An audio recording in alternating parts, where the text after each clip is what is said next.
ලෝකයේ පැවැත්ම ගැන කතා කරද්දී අපිට නිතරම ඇහෙන වචනයක් තමයි දෙවියන් හා යක්ෂයා කියන්නේ.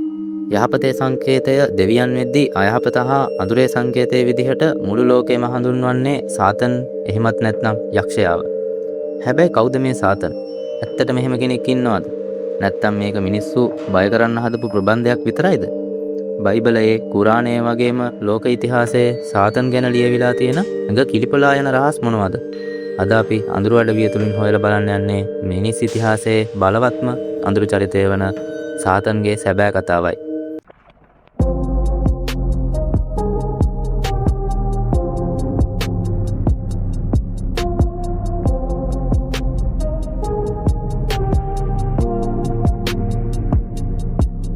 ගොඩක් අය හිතාගෙන ඉන්නේ සාතන් කියන්නේ ඉපදෙද්දිම අන් දෙකක් තියෙන රතු පාට බය හිතෙන රූපයක් තියෙන කෙනෙක් කියලා.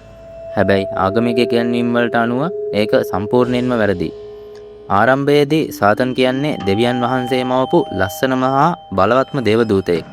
ක්‍රිස්තියානි හා යුදෙව් ආගමික ග්‍රන්ථවලට අනුව ඔහුගේ නම ලුසිෆර්. ඒ කියන්නේ පාන්දර තරුව එහෙමත් නැත්නම් ආලෝකය ගෙනෙන්නා කියලා. ලුසිෆර්ට තිබුණේ අසිරිමත් සුන්දරත්වයක් සහ ඉහළම ඥානයක්. ඔහු දෙවියන් වහන්සේගේ ආසනයේ අසලම සිටි ප්‍රධානම දේවදූතයෙක්.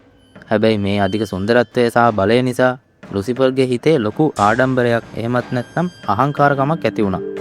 Taman දෙවියන්ට වඩා ඉහළයි කියලා හිතපු ලුසිෆර්ට වුණා දෙවියන්ගේ සිංහාසනය අත්පත් කරගන්න.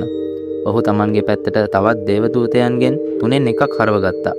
මේ කැරැල්ල නිසා ස්වර්ගයේ මහා යුද්ධයක් ඇති වුණා. මිකායල් කියන ප්‍රධාන දේවදූතයා ඇතුළු දෙවියන්ගේ හමුදාව හා ලුසිෆර්ගේ අඳුරු හමුදාව අතර මේ යුද්ධය ඇති වුණේ. හැබැයි ලුසිෆර්ට දෙවියන් පරද්දන්න හම්බුනේ නැහැ. යුද්ධයෙන් පෙරදුණු ලුසිෆර් සහ ඔහුගේ අනුගාමිකයින්ව ස්වර්ගයෙන් පහළට ඇදලා දැම්මා. මෙන්න මේ ස්වර්ගයෙන් ඇද වැටුණු දේවදූතයා තමයි පස්සේ කාලෙක සාතන් බවට පත් වෙන්නේ. සාතන් කියන හීබ්‍රූ වචනේ තේරුම විරුද්ධකාරයා එහෙම නැත්නම් සතුරා කියන එකයි. සාතන් ගැන කතාව ක්‍රිස්තියානි ආගමට විතරක් සීමා වෙන්නේ නැහැ. ඉස්ලාම් ආගමට අනුව සාතන්ව හඳුන්වන්නේ ඉබ්ලිස් නැත්නම් ෂයිතාන් කියලා. ඉස්ලාම් ඉගැන්වීම් වලට අනුව ඔහු මවලා තියෙන්නේ දුමාරයක් නැති ගින්නෙන්. දෙවියන් වහන්සේ පළමු මිනිසා වන ආදම්ව මැව්වට පස්සේ ආදම්ට හිස නමන්න කියලා හැමෝටම අණ කරද්දී ඉබ්ලිස් ඒක ප්‍රතික්ෂේප කරනවා. මම ගින්නෙන් හැදුණු කෙනෙක්, මැටි වලින් හැදුණු කෙනෙක්ට මම නමස්කාර කරන්නේ නැහැ කියන අහංකාරකම නිසා ඔහු ශාපලත් කෙනෙක් බවට පත් වෙනවා. මේ අතර පැරණි යුදෙව් සංස්කෘතියේ සාතන්ව දැක්ුණේ මිනිසුන්ගේ ඇදහිල්ල පරීක්ෂා කරන්න දෙවියන් විසින්ම යොදවපු චෝදනා කරන්නෙකු විදිහට. ඒ වගේම නොයෙකුත් මිත්‍යා කතාවල එන බැෆොමෙට් කියන එළු හිසක් තියෙන රූපයක් සාතන්ගේ සංකේතයක් විදිහට මිනිස්සු පාවිච්චි කරන්න ගත්තා. ආගමික පොත්පත්වලට අනුව සාතන් කියන්නේ නිකම්ම බලවේගයක් විතරයි. ඔහු මිනිසුන්ව නොමග යවන මහා මායාකාරයෙක්. සාතන් කිසිම වෙලාවක මිනිස්සු ඉදිරියට ඇවිත් වැරදි වැඩ කරන්න බල කරන්නේ නැහැ. ඔහු කරන්නේ මිනිසුන්ගේ හිතට සැකය, ලෝභකම, ක්‍රෝධය වගේ සිතුවිලි ඇතුළත් කරන එකයි. ඒ වගේම වර්තමාන මනෝවිද්‍යාඥයන් පවසන විදිහට මිනිසා තමන් කරන වැරදි හා තමන්ගේ ඇතුලේ තියෙන අඳුරු ආශාවන් බාහිර චරිතයකට පවරන්න හදපු සංකල්පයක් තමයි මේ සාතන් කියන්නේ.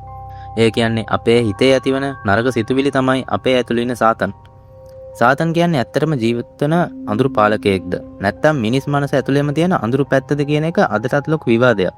හැබැයි එක දෙයක් පැහැදිලි. ලෝකයේ යහපත පවතින්න නම් අයහපත කියන දේ තියෙන්න ඕනේ. ඉතින් සාතන් ගැන ඔබ මොකද හිතන්නේ? ඔහු ඇත්තටම ඉන්නවද? ඔබේ අදහස පහලින් කමෙන්ට් කරන්න අමතක කරන්න එපා. මේ වගේ අභිරහස් සහ ඉතිහාසගත තොරතුරු දිගටම දැනගන්න අපේ channel එක subscribe කරන්න.